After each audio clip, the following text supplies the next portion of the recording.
बहुत लोगों को ऐसा लगता है दैट इंडिया चाइना से डरता है एंड हम डरते हैं उनसे, और उसकी वजह से हम उनके खिलाफ स्ट्रिक्ट एक्शन नहीं लेते जितने स्ट्रिक्ट हम मे बी पाकिस्तान के खिलाफ लेते हैं या दूसरी कंट्रीज़ के खिलाफ लेते हैं. Is that true? नो, ये ट्रू नहीं है. आप लोगों को बहुत सारी चीज़ें मालूम नहीं होगी जो चलती हैं, जो कि नॉर्मल लाइफ में नहीं पता लगती. But nobody is afraid of China. Kind of capability which we have right now and the force levels and जो हमारी आर्मी का स्टैंडर्ड है, obviously air force navy, I am not from them, तो but they are also competent. We are, it is not easy to, आप खुद देखो कि एक यूक्रेन कंट्री है, उसको with support from the NATO आज 2.5 साल हो गए उस लड़ाई को लड़ते हुए. 10 दिन का कैंपेन होना था. It was suppose to be 10-day war. It is 2.5 years. हम तो इंडिया हैं. वी आर, ये तो वो वॉर है जिसने चाय और पूड़ी पे कारगिल जीता हुआ है. ये it is not easy to defeat us. I can vouch for it. The level of training, the level of, यानी जितना हमारे अंदर मोटिवेशन हमारे जवान्स में है और the kind of army which we have, it is not easy कि कोई देश हमें ऐसे ही जाके, चाहे चाइना हो चाहे कोई भी देश हो, बट वी हमारी आर्मी आए. मेरे को कोई डाउट नहीं है कि we will be able to fight hard and win. फिर ऐसे बार बार क्यों होता है? हर थोड़े टाइम में, इन एवरी फ्यू ईयर्स कुछ एक न्यूज़ बनती है जहाँ पे चाइनीज़ गवर्नमेंट या चाइनीज़ आर्मी या जो भी केओस होता है हमेशा उनके फेवर में डिसीजंस होता है, इंडिया के फेवर में नहीं. It is media propagated. It is media propagated कि जैसे चाइना बोलता है कि सपोज तवांग हमारा चाइना का हिस्सा है, Arunachal Pradesh is our part. हाँ, अभी जो फ्लैग वैग चेंज कर दिया, ये सब होता रहता है. These are all perception building measures which they do just to keep the things active. On ground nothing has happened. जो सबसे बड़ा कॉन्वर्सेशन है ना कि 20,000 किलोमीटर शायद उन्होंने ज़मीन ले ली. नहीं, ऑल नथिंग. कोई ज़मीन किसी ने किसी की नहीं ली है. Whatever has been the status post 1962, it has remained. No, there is not even an inch of ground given by Indian where I have served. अब there might be places जहाँ पर मैं अपनी सर्विस में नहीं था. I am not competent enough to comment about that.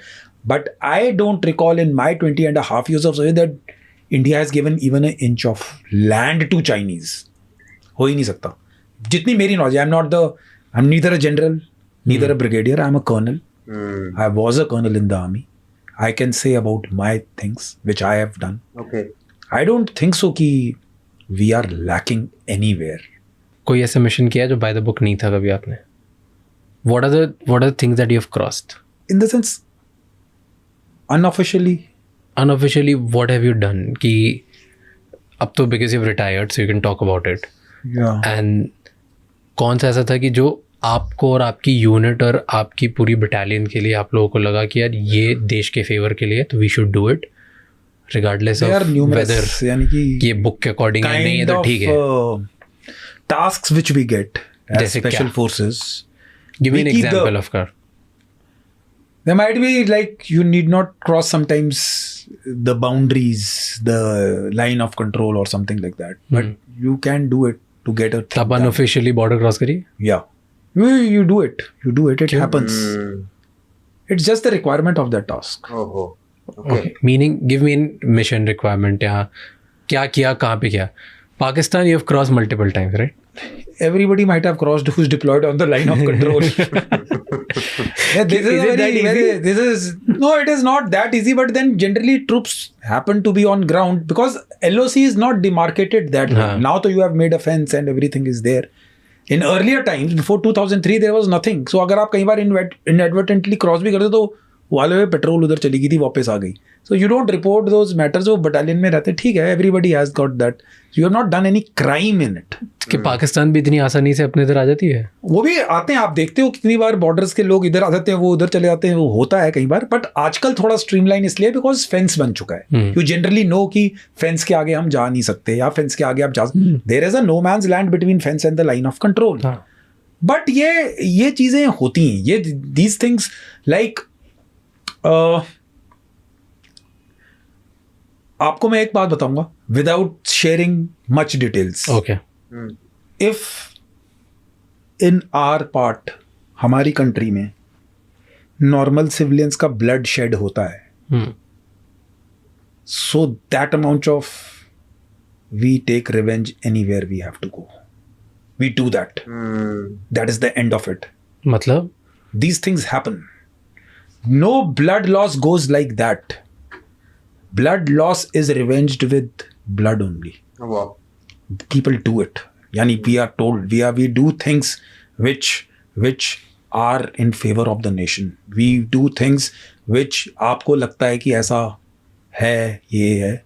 There is a very thin line between and a blurring line. यानी वो जो लाइन है क्रॉस करने की, पर हमें मालूम है कि ये चीज़ें होती हैं, ये चीज़ें करनी पड़ती हैं.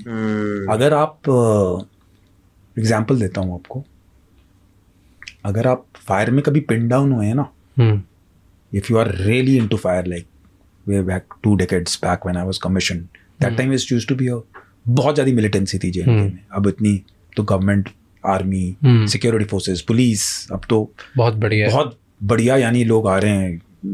डल लेक में आजकल लोग घूमते हैं और वो सब है. मैं पहले की बात कर रहा हूँ. जितना आपके ऊपर फायर आता है, अगर आप उससे 3 गुना फायर से रिप्लाई बैक नहीं करोगे ना, वो आदमी चुप नहीं करेगा.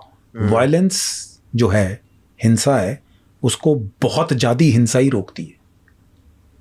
This is simple concept of special forces and we are very upfront and candid about it. कि अगर सामने वाले ने 100 गोलियां हम पे तो हम बरसाई 300 है, मारेंगे. We will fire that much amount of weapon has to be fired on him. Otherwise he never keep quiet. आप देख लेना, अगर आप 100 पे 100 रखोगे, it doesn't happen. You have to retaliate with full might. And we are the people who retaliate for India. We will retaliate. Whether it is my unit or the regiment itself, we are trained for that. The nation looks after. The पूरी army हमारे ऊपर देखती है. तो That is अगर why special forces are special. That is why it happens. So let's say अगर border के उस साइड से हाँ जी. या किसी टेररिस्ट ने या टेररिस्ट ऑर्गेनाइजेशन ने यहाँ हमारे इधर गोलियाँ चलाई एंड यहाँ पे 3-4 सिविलियंस की डेथ हो गई, राइट? वो 4 डेथ फिर वहाँ रिवेंज के हिसाब से वो टेररिस्ट की भी होगी 100%. आप मेरे को बताओ, आप न्यूज़ देखते हैं, so many terror attacks happen inside the country. कभी रियासी में हुआ, अभी रिसेंटली हो गया. हैव यू एवर सीन कि मिलिटेंट्स बच गए हैं? 4, 5, 10, 15, 20, 25 दिन बाद पीपल एलिमिनेट देम. सिमिलरली अगर आप इनोसेंट ब्लडशेड इधर होता रहेगा and you will not retaliate across, तो वो मानेंगे कैसे? फिर तो आपको they will be on top of you. तो दोस्तों, हम किसी से कम नहीं. याद रखना, इंडियन आर्मी वर्ल्ड की लार्जेस्ट वॉलंटियर आर्मी है. बाकी देशों में मिलिट्री सर्विस करना कंपलसरी है, तब जाके इनकी फौज खड़ी होती है. पर इंडियन आर्मी में ज़बरदस्ती कोई नहीं लाया जाता, बल्कि यहाँ सब अपनी मर्जी से हैं. और इतना मोटिवेशन शायद ही किसी दूसरी फौज में हो. दोस्तों, उम्मीद करते हैं कि वीडियो आपको अच्छी लगी हो, जानकारी मिली हो. ऐसी वीडियोस के लिए हमारे साथ रहिए. जय हिंद.